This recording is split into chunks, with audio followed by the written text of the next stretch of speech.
थोड़े से दिक्कत बने तू जाकर। चौधरी ओमपाल काकरान जी, मेरे पिता तुल्य आदरणीय दल सिंह वर्मा जी, मेरे बड़े भाई यहां से विधायक रहे आदरणीय विक्रम सैनी जी, मेरे मित्र रोहित जाखड़ जी, विकास बालियान जी, उपस्थित बुजुर्गों, साथियों, बहुत बड़ी संख्या में उपस्थित मातृशक्ति। भाई बच्चों को 2 मिनट चुप करवा दो, उधर ही घूम ले तो वही बैठ जाओ उनके बीच में जाकर। आज मैं यहाँ गलत खड़े आते हुए सोच रहा था कि 2014 है कि 24 है, मेरी समझ में नहीं आया। आज वाजिदपुर में वही माहौल दिखाई दिया जो 2014 में जब मैं आया था, सेम माहौल। डॉक्टर संजीव बालिया, ऐसा लगा कि घर में कोई दीवार खिंच गई थी और वो दीवार आज गिरी।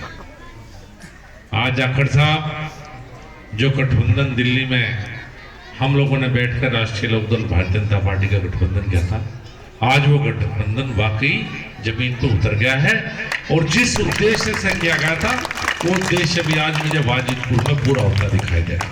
जयंत चौधरी, भाई डॉक्टर संजीव बालिया,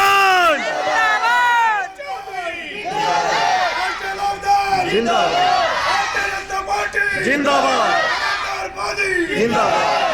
ये प्राकृतिक गठबंधन है। दोनों दलों के चाहने वाले यही चाहते थे कि हम सब एक हों। और कुछ गठबंधन तो ऊपर हवा में बनते हैं जिसमें एक दूसरे के मन प्रति पीड़ा होती है। ये गठबंधन ऐसा गठबंधन है जिसमें नीचे के दबाव से ही ऊपर ये गठबंधन हुआ है कि नहीं, साथ चलना चाहिए, साथ मिलकर आगे काम करें। तो आज उसकी एक तरह से शुरुआत में वाजिदपुर में कहूँगा। 2 बार आपने मुझे सांसद के रूप में काम करने का अवसर दिया। ये 10 साल जब मैं 2014 में बढ़ा तो बड़ा मुश्किल समय था। जिले में व्यवस्था थी, धार्मिक तनाव चरम पर था और अव्यवस्था ऐसी थी कि मुजफ्फरनगर जिला समाजवादी पार्टी सरकार में ब्लैक लिस्टेड था। सड़कों में गड्ढे थे और मेरे आज भी याद है कि चौधरी जयंत सिंह ने मुजफ्फरनगर से शामली गड्ढे भरवाने के लिए पद यात्रा की थी 2015 में। याद होगा, पता नहीं कुछ लोगों को याद होगा, कुछ के नहीं, लेकिन मेरे याद है कि पहली बार किसी इतने बड़े नेता ने पद यात्रा इसलिए की भाई गड्ढे भरवा दो, सड़क नहीं ना बनवाओ पर गड्ढे भरवा दो। यही हालत आपकी सड़कों की थी। उस समय मुझे आपने सांसद के रूप में चुना। ये कह सकता हूं इन 10 वर्ष में ना कोई जातीय तनाव हुआ, ना कोई धार्मिक तनाव हुआ। जिस प्यार मोहब्बत और भाईचारे के लिए मुजफ्फरनगर जनपद जाना जाता था, आज वो प्यार मोहब्बत भाईचारा पूरे मुजफ्फरनगर में दिखाई देता है। और उसी का परिणाम है कि डेवलपमेंट भी हुआ। 2014 में मोदी जी ने आने के बाद जो विकास की राजनीति की शुरुआत की, उससे पहले राजनीति काम करवाने की नहीं होती थी। उससे पहले राजनीति थी थाने में फोन करने की, इस गांव में मेरा आदमी, इसका फोन करूंगा, और तहसील में फोन करूंगा।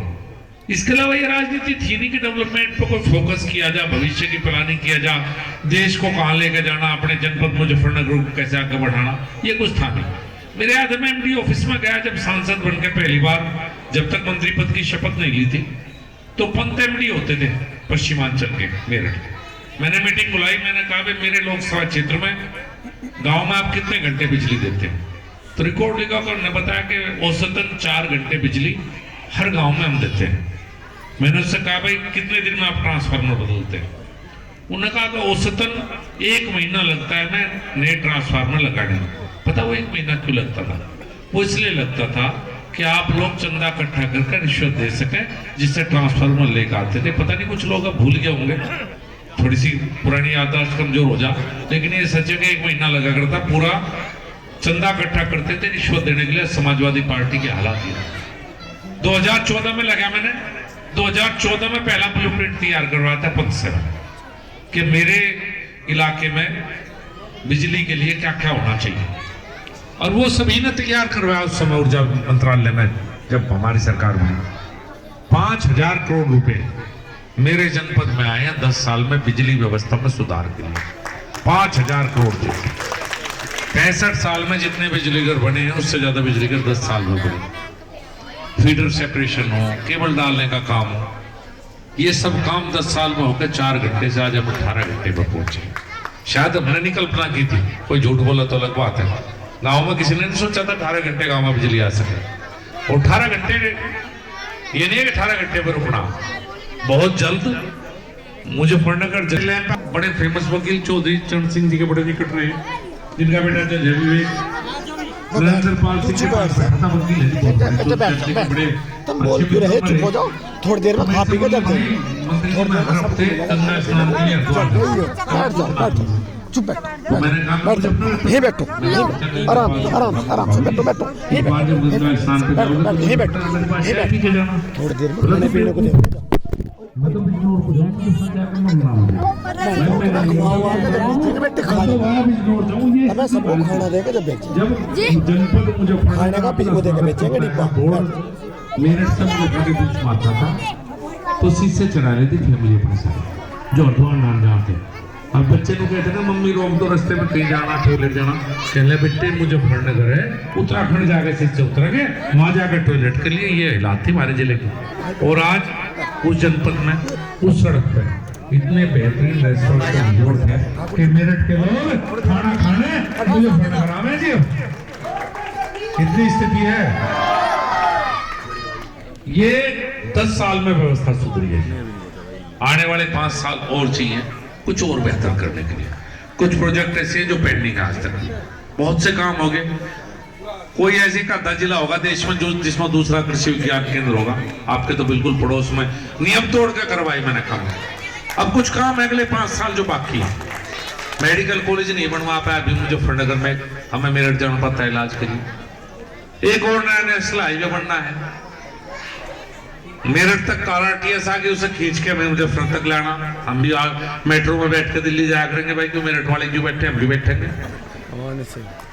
91 नई इंडस्ट्री लगने की शुरुआत हुई आपके जनपद में। 8,500 करोड़ का इन्वेस्टमेंट आया इस साल, 10,000 युवाओं को रोजगार मिला। जानसठ से मुजफ्फरनगर के बीच में जोड़ी रोड आपने देखी, मैंने चौड़ीकरण करवाया था, 15 किलोमीटर तक इंडस्ट्री लगी। आने वाला समय आपकी सड़क का है। आप देखना इस बात को मैं आज कह के जा रहा हूँ। बस एक बिजली घर बनवाना है मुझे, और बिजली घर जिस दिन इस सड़क पर बड़ा बनवा दूंगा, आप इस सड़क पर रौनक देखना। इतनी इंडस्ट्री सड़क पाएंगी कि मेरे जनपद के युवा को या बाजितपुर गांव के युवा को, अगर किसी ने ITI कर ली, कोई हाथ का कारीगर है, कोई नौकरी चाहता है, तो उसे नोएडा गुड़गांव नहीं जाना पड़ेगा, अपनी मोटरसाइकिल पर बैठेगा, फैक्ट्री में नौकरी करके घर वापस रहेगा। ये एक सोच है मेरी। अब चुनाव है, आज पूरा गांव एक हो, मुझे कुछ ज्यादा कहने की आवश्यकता अब नहीं रही।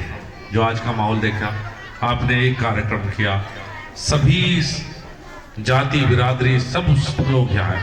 वैसे मेरी राजनीति कभी रही नहीं, क्योंकि एक जाति कभी राजनीतिक परिणाम नहीं देती, सबको साथ मिलकर चलना पड़ता है। एक से तो गांव का प्रधान भी नहीं बनता।